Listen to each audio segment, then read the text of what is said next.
சித்திரபுத்திர நாயனார் கதை. பூலோகத்தை படைக்கும் முன்னர் இன்னார்க்கு இன்ன பணி என்று பணிகள் வகுக்கப்பட்டன. யமனுக்கு தண்டனை கொடுக்கும் தொழில் விதிக்கப்பட்டது. ஆனால் சாட்சி வேண்டுமே என யோசித்தார் சிவபெருமான். விநாயகரை அனுப்பலாம் என்றால் அப்போதுதான் பாரதம் எழுதி ஓய்ந்திருந்தார். முருகன் முன்கோபக்காரர். பிரணவத்திற்கு பொருள் தெரியவில்லை என்று பிரம்மனையே தலையில் குட்டி சிறையில் அடைத்த தகப்பன் சுவாமி அல்லவா. சிவபெருமான் பொற்பலகையும் வண்ணங்களும் தூரிகையும் கொண்டு வர பணிந்தார். அவர் கேட்டதெல்லாம் கொண்டு வந்து தந்தாள் உமாதேவி. பச்சை, நீலம், மஞ்சள், வெண்மை, சிவப்பு என 5 நிறம் கொண்டு தன்னை போலவே ஒரு அழகிய உருவம் வரைந்தார். தேவி, சித்திரம் எப்படி இருக்கிறது என்றார். அழகாகத்தான் இருக்கிறது. வலது கையில் தங்க நிற எழுத்தாணி, இடது கையில் ஓலைச்சுவடி. என்ன செய்ய போகிறான் உங்கள் சித்திரகுப்தரின் என்று கேட்டாள் சக்தி. நம் புத்திரன் என்று சக்தியின் வார்த்தைகளை திருத்தினார் ஈசன். விநாயகரை நீ உருவாக்கினாய். நான் தலையை கொய்து யானை தலையை பொருத்தினேன். சண்முகனை நீ சரவண பொய்கையில் சேர்த்தனைத்தாய். அவன் 6 முகனானான். உன் அருள் பார்வை பட்டதால் தான் இவனும் வெளிவருவான்.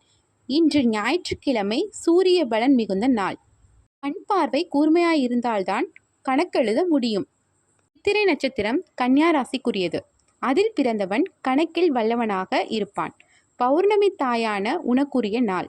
இதுவே நல்ல லக்கணம். கூப்பிடு என்றார். கருணையை கண்களில் தேக்கி கண்மணியே என்றாள் அன்னை பராசக்தி. பொற்பலகையிலிருந்து வெளியே வந்த புதல்வன் உலக மாதா பிதாவாகிய பார்வதி பரமேஸ்வரர் அவர்களின் பாதங்களை பவ்யமாக பணிந்து கைகட்டி வாய்ப்பொத்தி நின்றான். சித்திரகுப்தனை அருகில் அழைத்து உச்சி முகந்து விபூதியிட்டு வலது காதிலே சிவனும் உமையும் சித்திரகுப்தா என்று பெயர் சொல்லி அழைப்பார்கள். பட்டுக்கட்டி நகையெல்லாம் பூட்டி மற்றவர்களுக்கு கஷ்டமாயிருக்கின்ற கணக்குகள் யாவும் உமக்கு சுலபமாக வரும் எனவும் ஆசீர்வதித்தனர். சித்திரகுப்தரின் பிறந்த நாளே சித்ரா பௌர்ணமி ஆகும். பௌர்ணமி அன்று செய்யப்படுகிற பூஜை சித்ரா பௌர்ணமி பூஜை.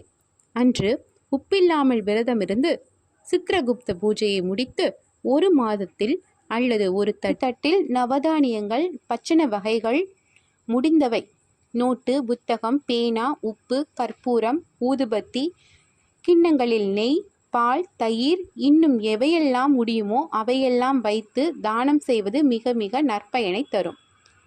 பொங்கலும் காய்கறிகளும், பச்சடி, மோர், குழம்பு முதலியவை நிவேதனம் செய்யலாம். வடை, பாயாசம் இருந்தால் மிகவும் நல்லது. பூஜைக்கு பிறகு சித்திரகுப்தர் அமராவதி கதையை படித்து குறைந்தபட்சம் 11 பேருக்காவது இக்கதையை கூற வேண்டும்.